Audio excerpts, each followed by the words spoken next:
The bones were found wrapped in an old, moldy sleeping bag. They were buried behind a forgotten gas station in the Nevada desert, deep under a concrete slab that hadn't been touched in nearly a decade. Alongside the remains were 2 rusted rings, a pink charm bracelet, and a photo, faded but still showing a boy and a girl smiling, arms wrapped around each other. When the forensics team confirmed the DNA, it shocked everyone. It was them, Alex and Sky, the step-siblings who left for a vacation in the summer of 2016 and never came back. Everyone had thought they'd run away. Maybe joined some cult. Maybe they drowned. Maybe they'd been kidnapped. But they hadn't run away at all. They'd been right there, buried in the dirt, together. That wasn't the only shock. There was a final twist, the part that stunned the family into silence. They had been in love. And not just any love. The kind of love that changes people. The kind of love that makes someone betray their own family. That makes someone kill. But who buried them? Why? And what really happened on that vacation? It all started with a letter. 9 years after they vanished, a letter showed up at their family home. No return address. Just 2 lines, written in neat handwriting. Check behind the station in Summerlin. Dig where the gravel meets the wire. The letter was signed with just 1 word. Sorry.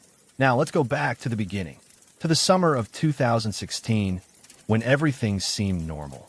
When Sky and Alex were just 2 teenagers heading out on what everyone thought was a harmless road trip. Sky didn't talk much when she was around adults. She was the quiet, observant type. Tall for her age, with sea-green eyes and hair, she always dyed half blonde, half black. Her mom, Angela, had married Alex's dad, Mark, just 2 years earlier. The blended family had been rocky at first, like most, but it seemed like things had finally settled. Alex was the opposite of Sky. Outgoing, charming, always talking, always joking. He had a natural way of making people like him. Teachers, friends, even strangers. But there was something else about him, something people often missed behind the wide smile. Alex noticed things too, especially Sky. They were both 17 that summer. Too old to be treated like kids, but too young to be fully trusted.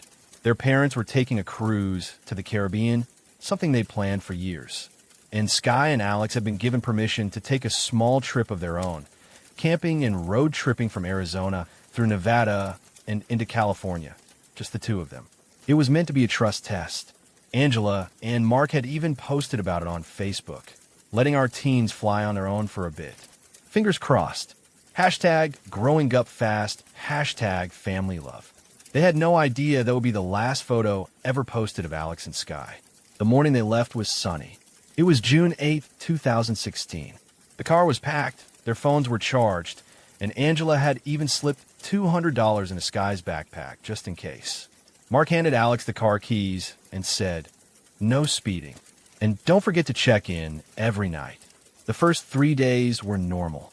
Sky posted photos on Instagram of desert sunsets, diner pancakes, and a blurry selfie with Alex behind the wheel, both of them laughing. Then, everything stopped. No calls, no posts, no replies. At first, the family thought maybe they were in a no-signal area. It wasn't unusual in some parts of Nevada. But by day 5, Angela called the police. At first, the cops treated it like a runaway case. There was no sign of struggle, and both teens were close to 18. If they wanted to disappear, they could. Then came the tips. A gas station clerk in Henderson swore he saw them buying snacks on June 10th. A waitress in Beatty said she served them milkshakes around the same time. A couple hikers even reported hearing 2 people arguing near a canyon trail west of Vegas, a boy and a girl. But none of it led anywhere solid. Meanwhile, Angela and Mark were falling apart. The media caught wind of it. Step-siblings vanish on vacation. The headlines read. Some commenters online were cruel, suggesting they'd run off together in some forbidden romance. Others blamed the parents. Months turned into years. Angela stopped talking to the press. Mark threw himself into work. They divorced in 2019. No body, no suspects, no clues. Just an empty car eventually found abandoned outside a rundown motel in the middle of nowhere, keys still in the ignition. Blood on the passenger seat. Too little to confirm death. Too much to ignore. Then, in 2025, the letter came, and everything changed. But let's go back again. To day 2 of the trip.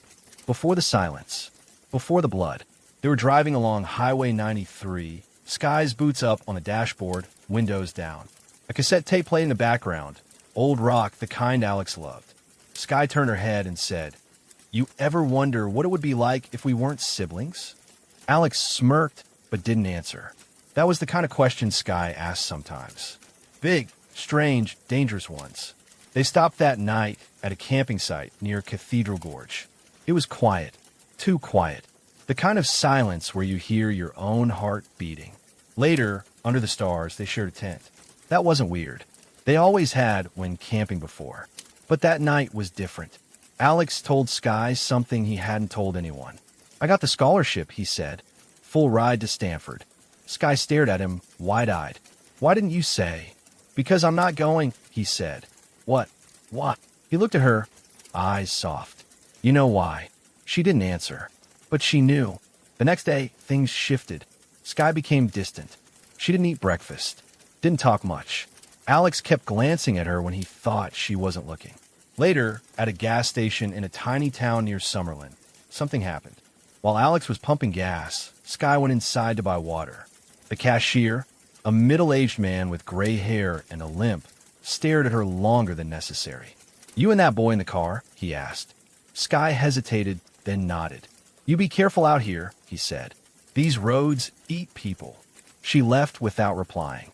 That night, they argued. "You're acting weird," Alex said, poking at the campfire. "So are you. I'm trying to talk to you." "Then say it," she snapped. "Say you love me. Say it out loud." He froze and said nothing. Sky stood up and walked away into the darkness. He didn't follow. That was the first crack. And soon, the whole thing would shatter. But before that, something else happened. Something that would later become the most important clue in the whole case. They met someone, a stranger. His name was Owen, a traveler, alone, with stories to tell and a knife on his belt. He said he'd hiked through the Mojave, that he lived off the map. He had a calm way of speaking and eyes that didn't blink enough. "Mind if I camp near you guys for the night?" he asked, smiling. Alex shrugged. Sky nodded. They had no idea that letting Owen into their circle would lead to betrayal, to blood, to the grave in the desert. And by the time they realized it, it was already too late. The next morning, Owen was gone. So was Sky's phone, and the gas money. And that was when everything began to spiral. Alex tore through their bags like a man possessed.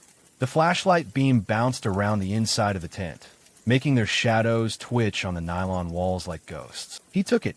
"I knew something was off about him," he growled, throwing a sleeping bag to the side. Sky sat outside the tent, knees pulled to her chest, face pale in the early morning light. The sun hadn't risen all the way yet, but the first streaks of gold were creeping up over the rocky hills behind them. Her phone was gone. So was the envelope of cash and the small pocket knife she kept in her bag. "I thought you locked the car," she whispered. "I did," Alex said, stepping out of the tent. "He must have picked it. Why would he do that? We gave him food." Alex didn't answer. He looked out across the vast stretch of desert. Nothing but sand, rocks, and brush. Owen could be anywhere now. "Get in the car," Alex said. They drove west, following the only road for miles. At first, they thought maybe they'd catch up to him. But the road was empty. No sign of Owen. No footprints. No tire marks. Nothing. Sky was shaking. Alex noticed. "Hey, we're okay." "No, we're not," she whispered. "We're alone. Out here. No phones. No money. No one knows where we are. We have the car. With half a tank of gas." They drove until the gas gauge hit red. Then they saw it. An old gas station, barely standing like something out of a movie.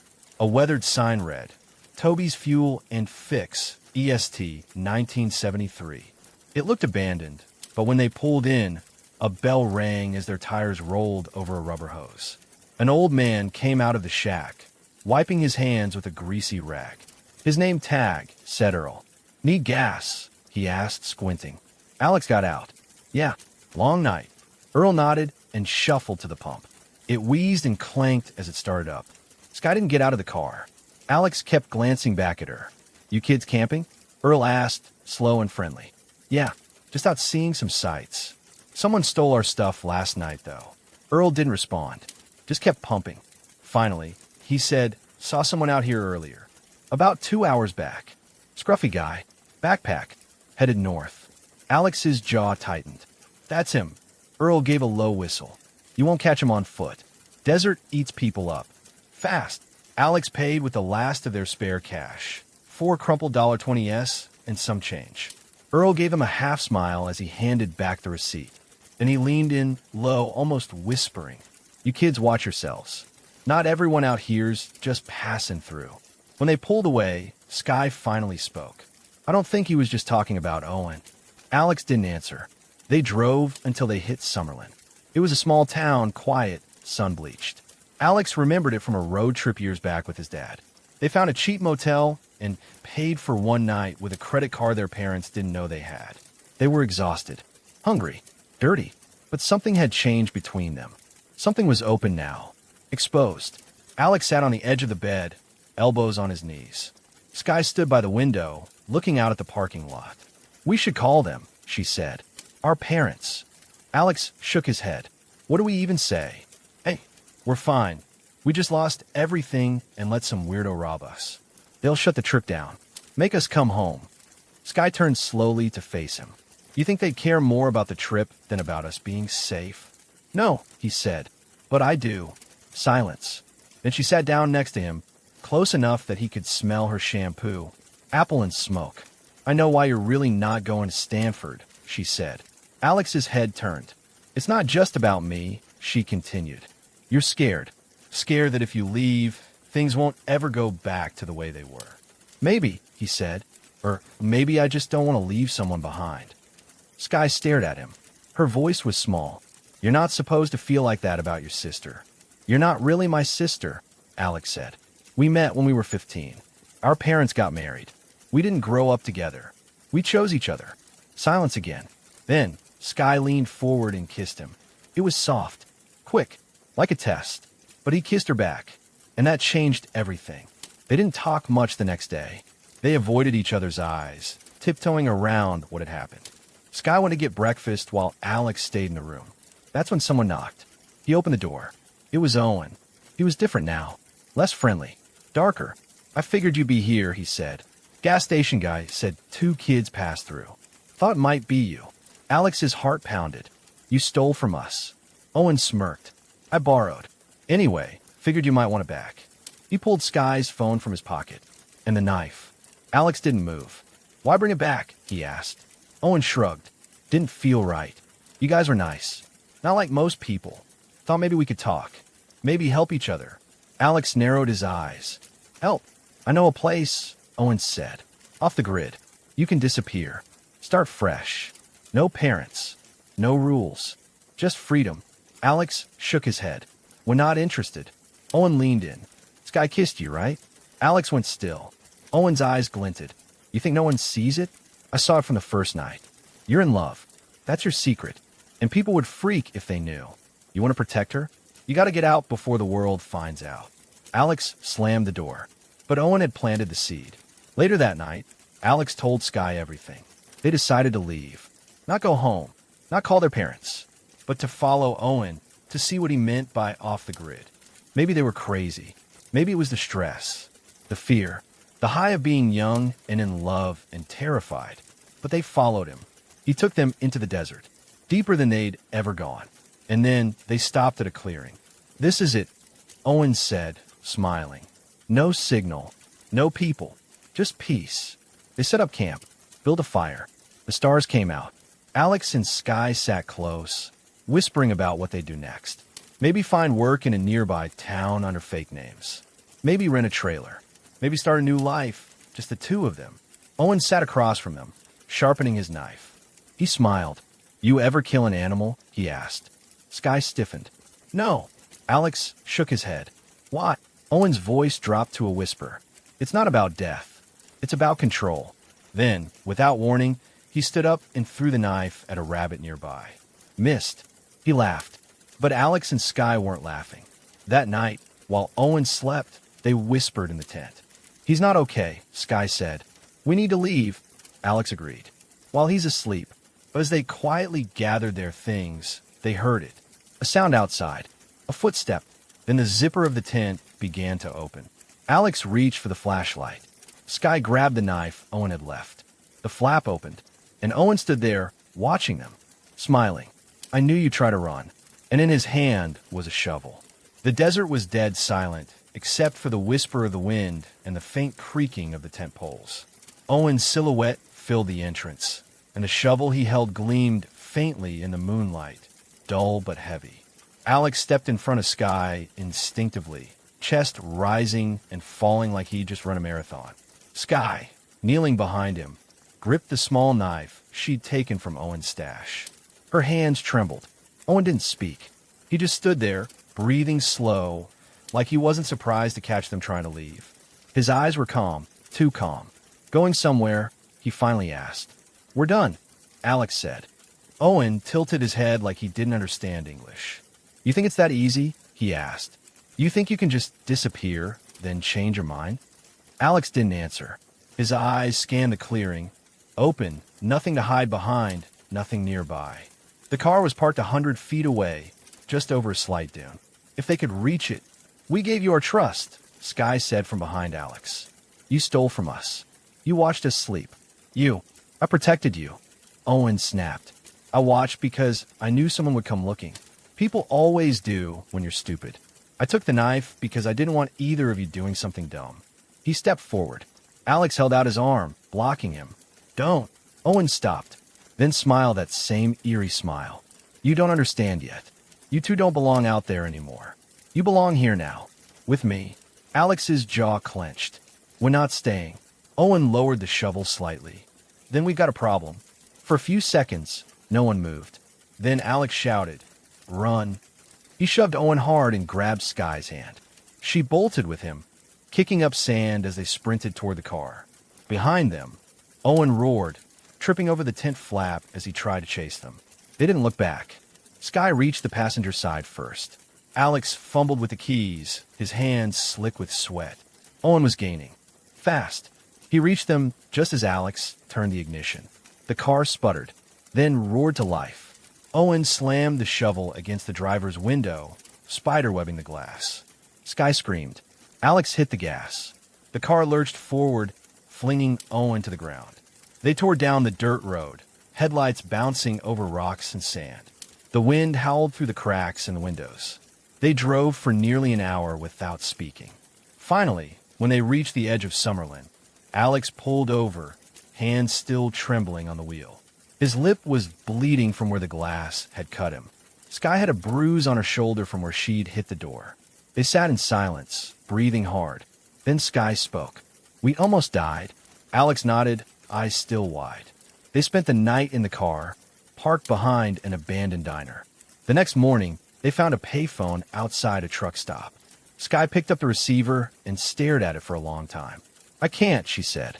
"I don't want them to know. Not like this." Alex didn't push. He felt the same. They needed a plan. They had no money, no food, a shattered phone, and a car with a cracked windshield. They couldn't go back to Owen's camp, and they couldn't go home. Then Sky had an idea. "My mom's emergency credit card," she said. "I have the number. She gave it to me when we went to Colorado last year. I never deleted the text." Alex blinked. "You memorized it?" She gave a small, guilty smile. "I remember everything. They used it to book a night at a cheap chain motel on the edge of town. Nothing fancy, just a bed, a hot shower, and a vending machine that took cards."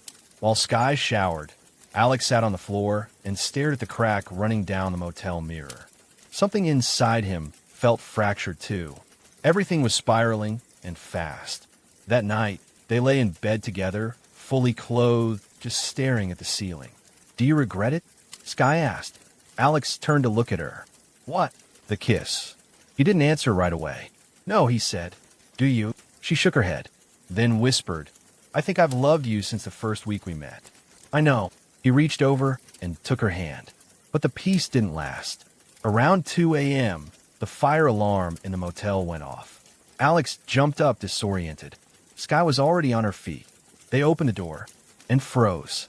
There, standing across the parking lot under a flickering lamp, was Owen. He was watching them. He didn't move, didn't speak, just smiled. Alex slammed the door and locked it. How the hell did he find us again? Sky whispered, backing away. Alex grabbed the motel phone and called the front desk. Busy. The alarm stopped. The silence after was worse than the ringing. Then from outside, a soft thud. Alex peeked through the curtain. The parking lot was empty. Owen was gone. They didn't sleep the rest of the night. By morning, they had packed their things and were on the road again. They drove north toward Tonopah, a weird little town with old mining history and abandoned buildings. Alex remembered reading something about it once, said it was full of ghosts. They rented a room at the Clown Motel, a rundown place beside a graveyard. It was all they could afford. That night, they made another decision. They were going to fake their own disappearance. No more names. No more credit cards. They'd leave the car behind, walk to a bus stop, and head to California under fake names. Maybe get jobs. Start new lives. No one could follow them if no one knew where to look. They wrote goodbye letters, carefully worded, just vague enough. Alex left his in the glove compartment. Sky dropped hers into a mailbox near the motel. Then, they burned everything else. ID cards, leftover cash, their backpacks. They became no one, and almost worked. For 3 weeks, they lived in a dusty little trailer park in Bakersfield. Sky worked at a diner. Alex helped at a scrapyard under the name Drew. They were safe, happy even, until the night Sky didn't come home. Alex waited for hours, pacing, calling the diner. No answer. He asked around, but no one had seen her leave. At midnight, a knock came at the trailer door. Alex opened it and nearly collapsed. It was Sky, barefoot, covered in blood. Her eyes were wild, and she whispered just 3 words. I killed him. Sky stumbled inside, her legs barely holding her up. Her hair was matted, her arms scratched and red, and her shirt, once pale yellow, was soaked in something dark and sticky. Alex caught her before she collapsed. Sky, what happened? He whispered, panic seizing his throat. He pulled her to the couch, heart hammering. She looked at him, eyes wide with something he'd never seen in her before. Not fear, not shock, terror. I didn't mean to, she whispered. I swear, Alex, I didn't mean to. He held her face gently. Tell me everything. She started shaking, tears finally falling. He followed me, she said. Owen, he showed up at the diner. Just walked in like nothing happened. Alex froze. He said he wanted to talk. Sky went on, voice broken. Said we'd made a mistake, that we belonged with him. He said he'd been watching us, always watching us. He knew where we were, where we worked. He said he'd waited until we were comfortable, so we'd let our guard down. Alex felt sick. Sky wiped her nose with the back of her hand. I told him to leave, but when my shift ended, he was waiting by the back door. He grabbed me, tried to pull me to his car.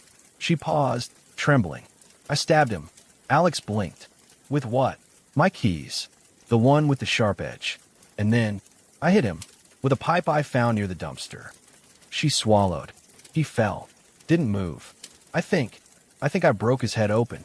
They sat in silence. Where? Alex finally asked. Behind the diner, she whispered.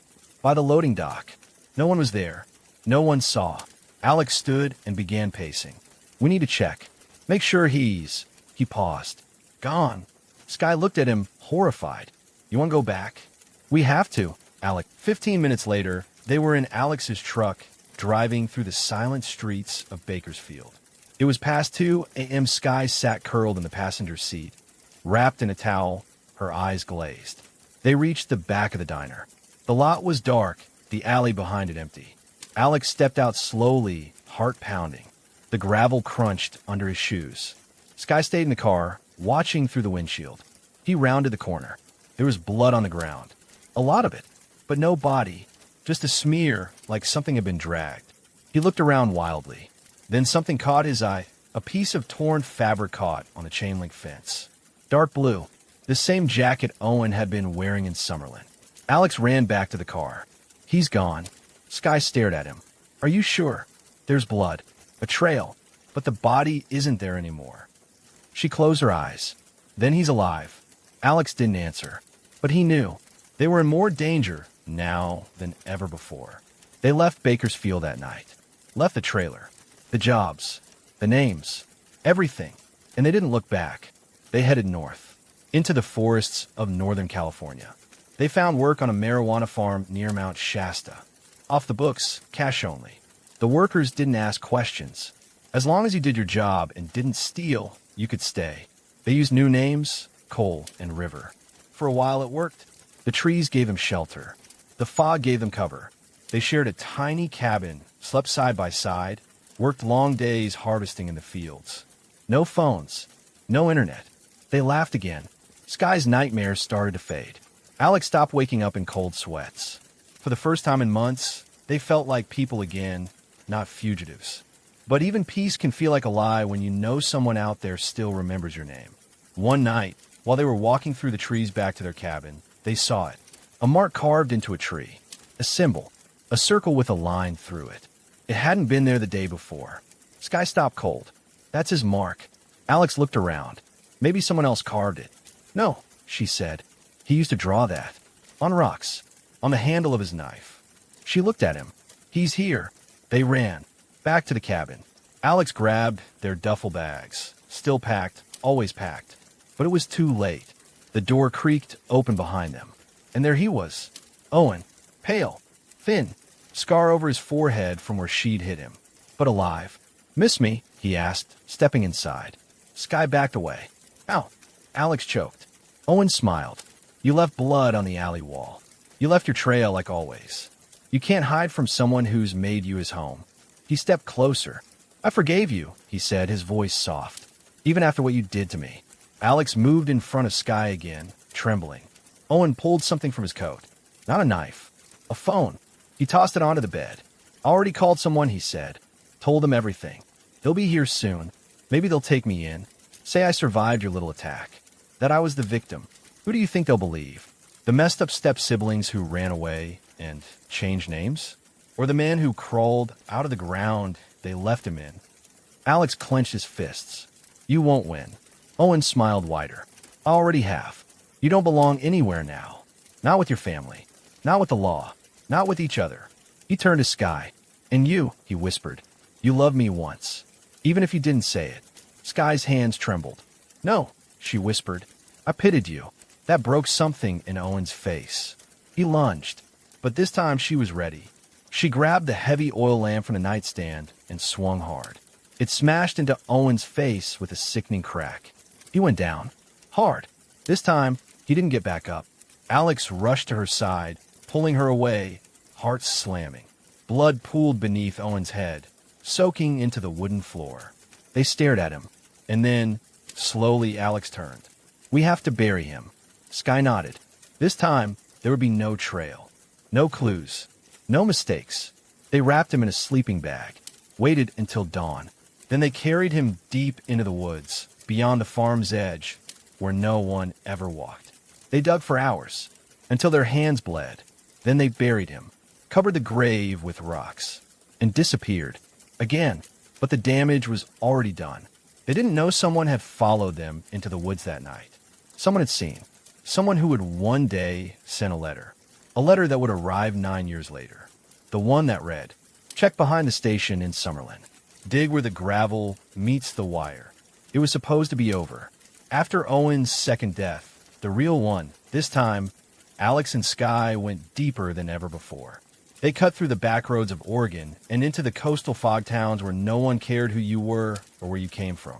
Places where time moved slow and secrets didn't ask questions. They became Liam and Ren. Got jobs under the table at a dockyard and a lighthouse bed and breakfast. Lived in a studio above an old fish market. Locals thought they were just a quiet young couple trying to get by. And they were. In many ways, it was the happiest they'd ever been. Alex found peace in routine, hauling crates, fixing engines, working with his hands. Sky smiled more. She dyed her hair red and started painting in the attic with leftover supplies from a guest artist who had once passed through. Every Sunday, they would walk to a cliff that overlooked the sea and sit together for hours, watching the waves crash far below. Sometimes they talked about what they would have become if none of this had happened. Sky said she might have gone into marine biology. Alex said maybe a writer. He had a story, after all. I still think about him, Sky admitted once, not looking away from the ocean. I know, Alex said. They never mention Owen by name anymore. Months passed, then a year, then another, and for a moment, just a small moment, they began to believe they'd escaped. Until the envelope arrived. It was late fall 2018, a foggy Tuesday. Alex had just come home, wet from the docks, boots tracking salt water into their apartment. Sky was holding something. A letter. No stamp. No return address. Just their names, Liam and Ren, handwritten in perfect cursive on the front. Alex took it, opened it carefully. Inside was a single photograph. A shot of the cliff where they watched the waves. Taken from a distance. Blurry, like through a long lens. They were in it, sitting close, heads together. On the back, just 4 words. Still watching. Still waiting. They left that night. No goodbyes. No explanations. Alex smashed the phone they shared. Sky destroyed all her paintings. They caught a midnight bus headed east through the plains, the mountains, the empty towns that bled into each other like forgotten thoughts. But wherever they went, they found signs. A mark carved into a bathroom stall mirror. A scratched circle drawn into frost on their windshield one morning. Once, while Sky was walking alone, she saw a man in a crowd with a familiar limp. They never knew if it was Owen's ghost or someone else entirely. The paranoia dug deep. And the love, the fierce, beautiful, impossible love they had, began a twist. Sky withdrew. Alex snapped more often. Nights were quiet. Days were too. Then came Kansas. They settled in a near-dead town with a motel, a diner, and one gas station that hadn't changed since the 60s. It was the kind of place no one looked twice at. They figured it was temporary, a place to breathe. Sky took a job at the gas station. Alex helped fix bikes for cash in a neighbor's shed. They didn't talk about their real names anymore, or the past. Then one day, a car pulled up to the gas station. An old black Impala. Sky served the driver. He never looked at her. He just handed her a folded piece of paper with the money. She didn't open it until he drove off. Inside were coordinates. She showed Alex that night. He traced them with a shaking finger on his cracked laptop. They pointed to the desert, outside of Summerlin, near the old gas station. Alex stared at the screen for a long time. That's where he first followed us, he said. Sky nodded. He's leading us back. That night, they stayed awake until sunrise. By morning, they had made a decision. They were tired of running, tired of always looking over their shoulders. If Owen was still alive, if they would find him, end it for good, or die trying. They bought a second-hand SUV from a used lot, paid cash, packed supplies, water, canned food, flashlights, a shovel, and 2 burner phones. The drive was silent. 1,000 miles of bad roads and buried memories. They reached Summerlin on a Tuesday, nearly 9 years to the day since they'd first vanished. The old gas station was still there, but now it was boarded up, deserted. A rusted wire fence ran behind it. Beyond that, gravel, dried weeds, a patch of land that looked like it had been forgotten by time. Sky checked the coordinates again. Right here. Alex looked down at the dirt, then at her. Get the shovel. They dug for hours. The sun blistered their skin. Their hands bled. At first, it was just dry, hard-packed earth. Then layers of broken concrete. Old pavement, cracked and brittle. Then something changed. The soil got looser, softer. Alex paused and pulled up a moldy corner of cloth. A sleeping bag. They dug faster. Then came the bones. 2 skeletons, wrapped together, one smaller than the other, clutching each other in death. Alex dropped the shovel and fell to his knees. Sky stared, frozen. Then she saw it, around one of the skeleton's wrists. Her pink charm bracelet, and on the other hand, Alex's silver ring. But that was impossible. They were alive, standing right there. And yet, this was them. Buried, dead, forgotten. Sky's voice cracked. Alex, what is this? He didn't answer. He reached into the dirt again, pulled out a photo, a faded, water-damaged picture of 2 teens, smiling, holding hands. It was them, but not exactly. Same faces, but younger, off somehow. Alex stared, and then he understood. This isn't us, he whispered. It's not. Sky looked at him, terrified. Then who? And that's when they heard it. A voice just behind them. Soft. Calm. You found them. They turned. And standing there, arms crossed, calm as ever, was a man in a gray jacket. Not Owen. Someone else. Older. And he was smiling. Sky took a step back. Who are you? The man nodded to the grave. To them? I was their brother. Alex's voice shook. Was. They were the first, the man said. You were the second. What do you mean, the second? He took a step closer. You didn't just run into Owen, the man said. You were led. Chosen. Watched. Sky's breath caught.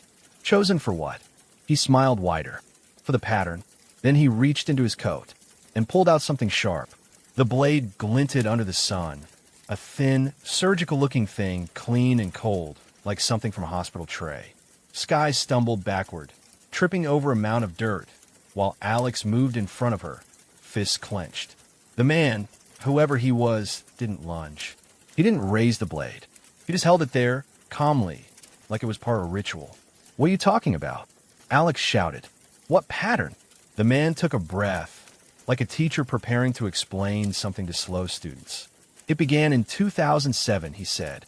A boy and a girl, step-siblings like you, vanished from a campsite in Utah. Never found. Then again in 2011. California. Then 2016. Summerlin. You remember those too, don't you? He nodded to the grave. Sky shook her head slowly. That doesn't make sense. That bracelet, that photo, they're mine. That's us. The man smiled. It's not, he said. That's what makes it work. The trick is in the replication. You build a version of the people.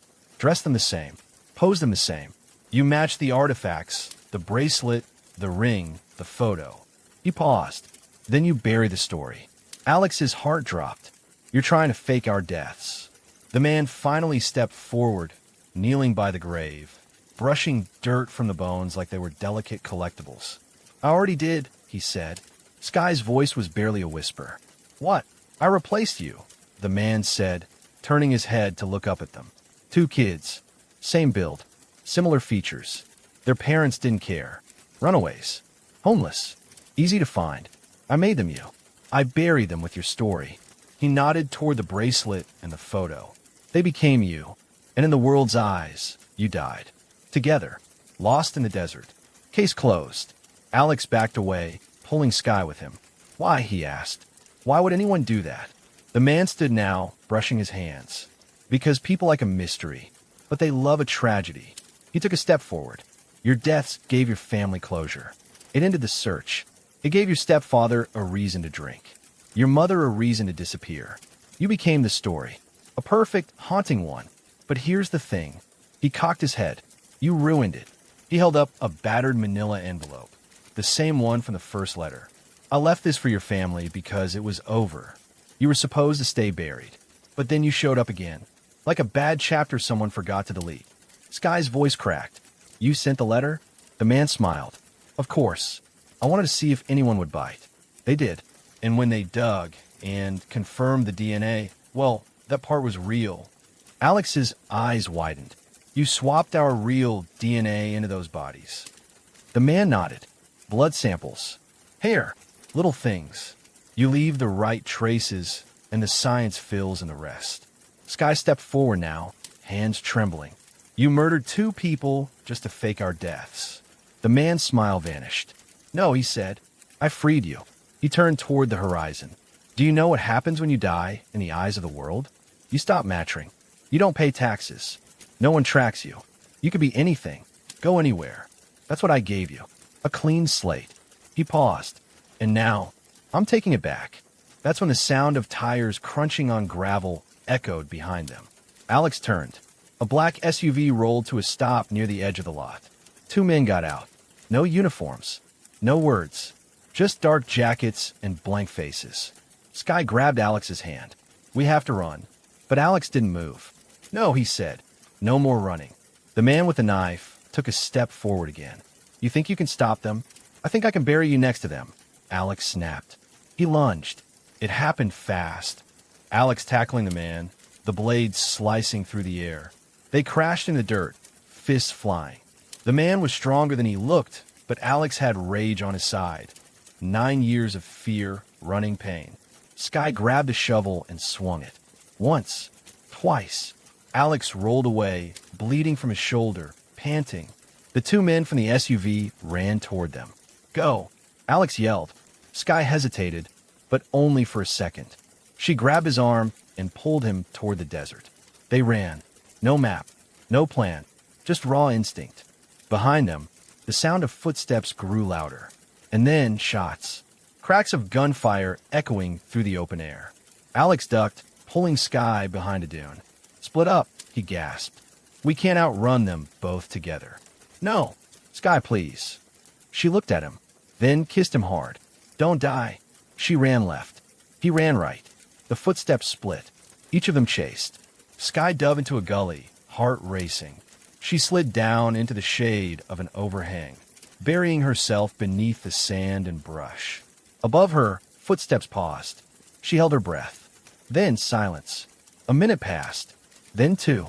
She was about to crawl out when a voice said, "Found you," and a boot stomped onto her hand.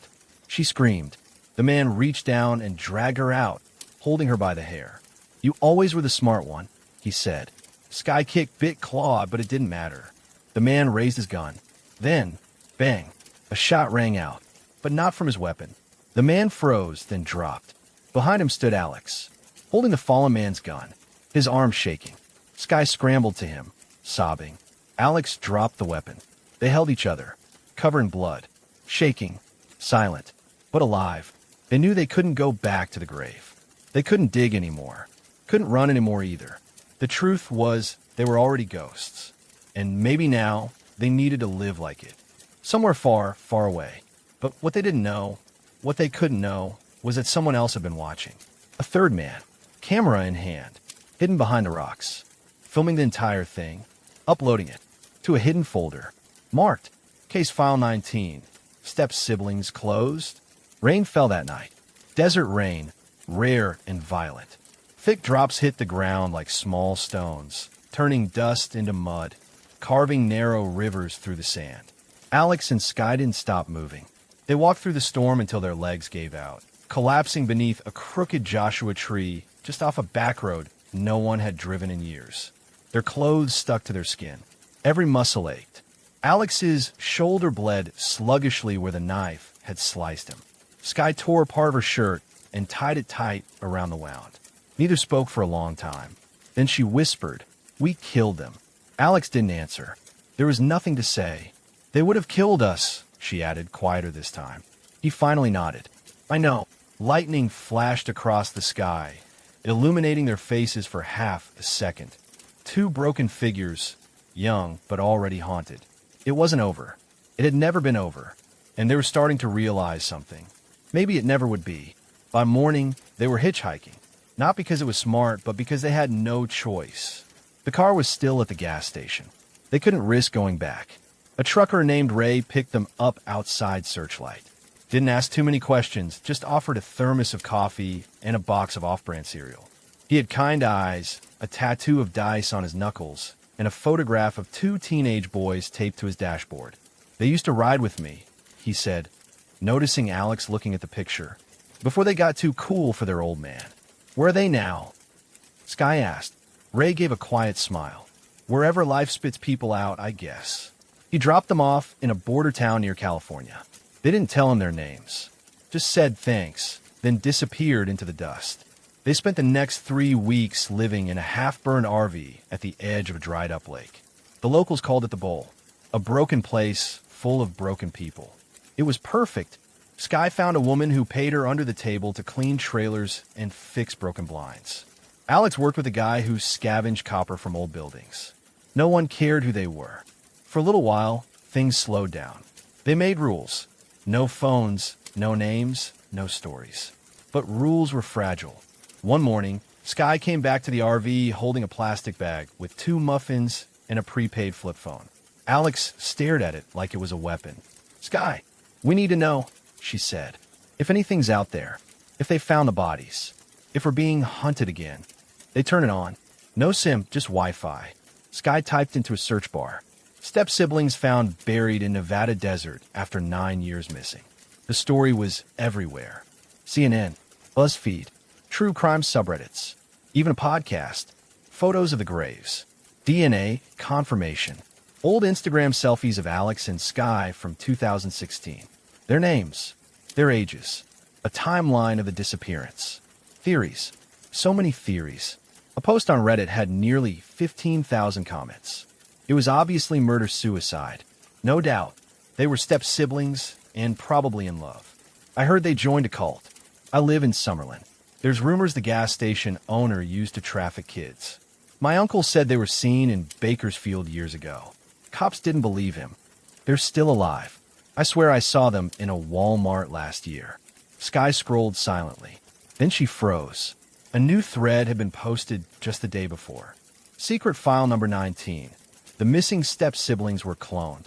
Alex leaned over her shoulder. There, embedded in the post, was a video. The footage was shaky but clear. It showed them, Alex and Sky, fighting the man in the desert, burying the body, running, shooting. A drone shot. No faces, but it was unmistakably them. Someone had been there, watching, recording, uploading. Alex felt the blood drain from his face. They knew, he whispered. Someone else was part of it. He clicked on a username that had posted the video. Anonymous. No other posts. But there was a link, an archive folder. Project White Echo, 2007 to 2025. Inside were dozens of files. Photos, coordinates, names, notes, case titles. Case File 4, Idaho Twins, lost. Case File 9, Rachel and Noah, Tennessee, buried. Case File 19, Step-siblings, Nevada, confirmed. Each file was paired with what looked like medical records, DNA logs, and field reports. Someone's been doing this a long time, Sky whispered. Alex sat back, his mind spinning. They didn't fake our deaths to set us free, he said. They faked them because we were part of a program, an experiment. She looked at him. You mean like testing us? Watching what we do, how far we go, maybe trying to build something out of it. But why step-siblings? He looked up, face pale. Because that makes it more tragic. They both sat in silence. Then Sky asked, so what now? Alex didn't speak for a long time. Then he said, we end it. For good. We find whoever made those files. Whoever started this. And we burn it to the ground. But we don't even know who they are. No, he said, but we know where they started. He pointed to the earliest file. Case File 1, Utah, Zion National Park, July 2007. Let's start there. Sky nodded. And in that moment, something changed. They were no longer just running. They were hunting. But what they didn't know, at that exact moment, across the country, a young woman in New Jersey was watching them too. She was 19, a true crime junkie with a TikTok following and a room full of string maps. She had found the archive, and she was obsessed with them, their story, their love, their crime. Her newest video had over 2 million views. I think the step-siblings are alive, and I think I know where they're going next. She smiled into the camera and whispered, let's find them. The air in Zion National Park was thin and cool, carrying the scent of pine and sandstone. It was early, sun not fully risen yet, but Alex and Sky were already hiking along the edge of a ridge trail that overlooked a deep canyon. The same trail, according to Case File 1, where the first step-sibling pair had disappeared in 2007. The file had been detailed. Too detailed. Their names were David and Elise, aged 17 and 16. Last seen hiking this trail right where the cliffs narrowed. No witnesses, no bodies, no clues, but someone had documented it all. There were time-stamped surveillance photos of them for a local gas station, purchase receipts, even a blurred photo of them walking through this very path. Someone had been watching them back then, just like someone had been watching Alex and Sky. Now they were here, not just to retrace the steps, but to uncover the truth. Sky stopped to catch her breath. What are we even looking for? Alex didn't answer right away. Then he said, patterns. Anything that proves this wasn't random. They followed the trail until it forked. The left path led down to a now-closed ranger station, abandoned since 2008 after a fire. That's where the archived files said the last GPS ping from David and Elise's phones came from. They took that path. The building was barely standing. Roof sagging, windows busted. Nature had begun to reclaim it. Vines crawling up the sides, birds nesting in its rafters. Inside, the air was dry and still. Dust coated everything. But one room had been cleared recently. Fresh footprints in the dust. A trail leading to a small office in the back. Sky's hand tightened around a flashlight like a weapon. They opened the office door. It was empty, except for a single, rusted filing cabinet. Alex opened it. Inside, folders. Dozens of them, each marked with initials and years. D/2007, RN/2011, SA/2016, LW/2025, and then a new one, a fresh file, with a label that sent shivers through their bodies. H&SR Final Phase. Alex opened it. Inside were photographs. Not old ones, recent. Them. In the RV. At the fish market. In the desert. Even the kiss they share behind the gas station near Tonopah. Someone had followed them everywhere. But it wasn't just photos. It was analysis. Notes written by hand. Subjects show increasing paranoia. Attachment remains strong. Stronger than in earlier cases. Love persists in defiance of stimuli. Introducing final threat vector. Alex's eyes stopped on the last page. It was a picture of a girl. Teenage. Big eyes. A phone in hand. Filming herself. Ava Stone, the girl from New Jersey. He handed the paper to Sky. "She's next," Sky whispered. "They're turning her into the next case." But something didn't fit. Why upload all this online? Alex said, "Why make it public?" Then he saw the logo on the bottom corner of one of the pages. A faded emblem, barely visible under layers of ink and dust. Cure Institute, Division of Behavioral Conditioning. Cure? Sky asked. "What's that?" Alex blinked. He knew that name. His father had worked for a medical foundation called Cure once. Years ago. So had Sky's mom.